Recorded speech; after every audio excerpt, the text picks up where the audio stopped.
We conducted a similar celebration in Virginia a couple of months ago.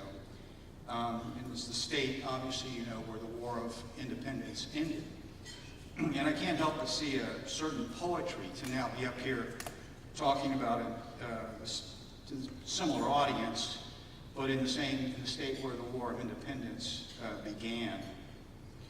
We were at the Officers Club at Fort Belvoir, which I don't know if you're familiar with the geography there, but as the French name implies, it's got a spectacular view from a bluff overlooking the Potomac River.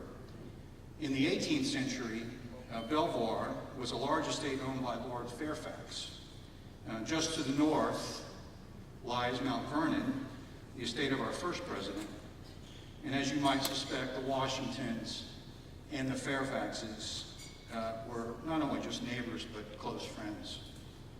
Colonel Fairfax, cousin to the Lord, and not the one above, but Lord Fairfax, ran the estate while Lord Fairfax was off doing whatever those lords do.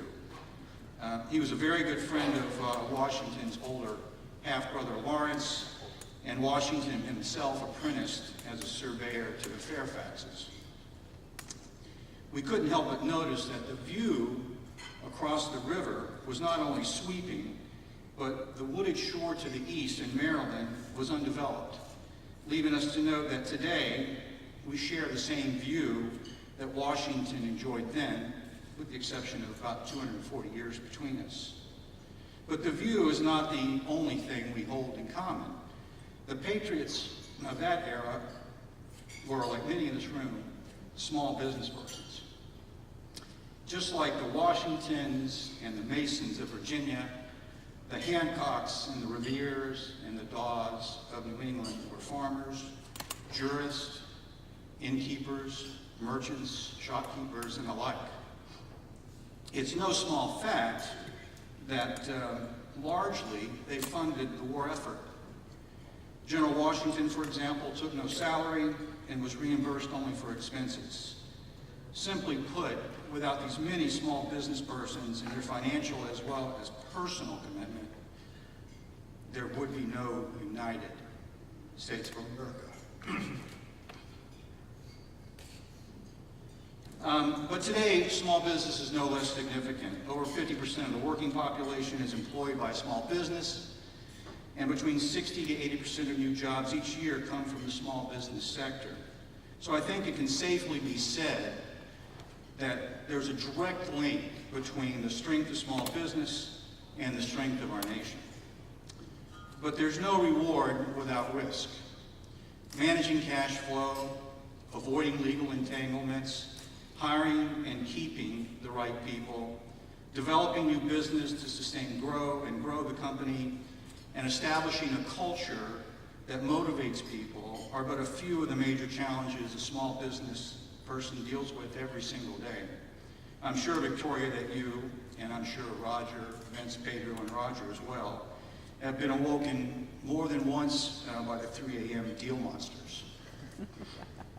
So it should be no surprise that only 50% of small businesses survive the first 5 years, and only about a third last a decade, and I now know only 2% make it to the ripe old age of 30. So this occasion certainly celebrates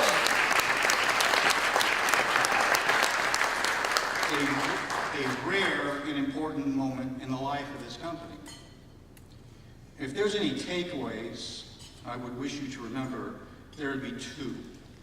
First, small business is the core of our nation. As a small business person, you not only hire people, you provide them opportunity.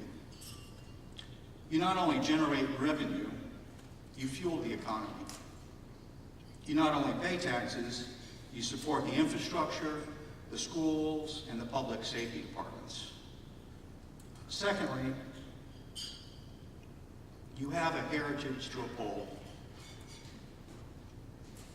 I'm a big fan of Washington and the Revolutionary War, if you haven't figured that out. I need to tell you a joke about Washington's whiskey, but I won't. You do have a heritage to uphold. The first generation of American business persons put everything on the line. The signers of the Declaration of Independence, mostly business people, effectively signed a death warrant. I'm sure it's not a strange fact to you that the reason John Hancock signed his name so boldly was to make certain King George could see it clearly without spectacles. Many of them lost their lives, their people, their property, family members. Their personal reward in no way compensated them for their risk.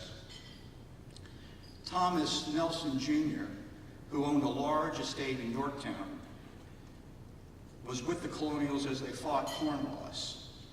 Noting that Cornwallis had taken Nelson's home as its headquarters, the Colonials chose not to fire their artillery on the home out of respect for Mr. Nelson.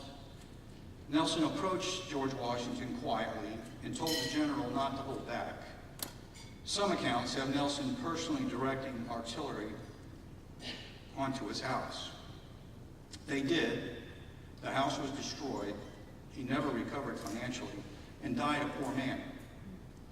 This first generation of American business persons were not lacking. They had fine homes, wealth, families. But they decided deliberately that liberty was far more valuable than security. And in so doing, set the stage for the bounty we enjoy today. That heritage and the ensuing responsibilities that come with it are yours. So own it, declare it, be proud of it. Victoria, your achievements have been spectacular. Your enthusiasm, contagious. Your energy, unbelievable. Your dedication, inspiring. Yours is a classic American story. You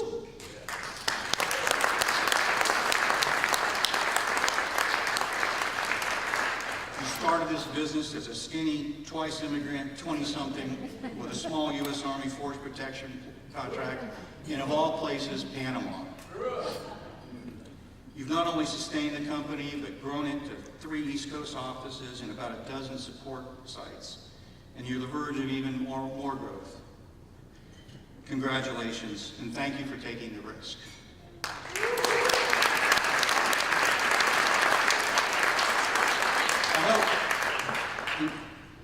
In closing, finally, I hope all of you will appreciate and celebrate Victoria's achievements and with her tonight.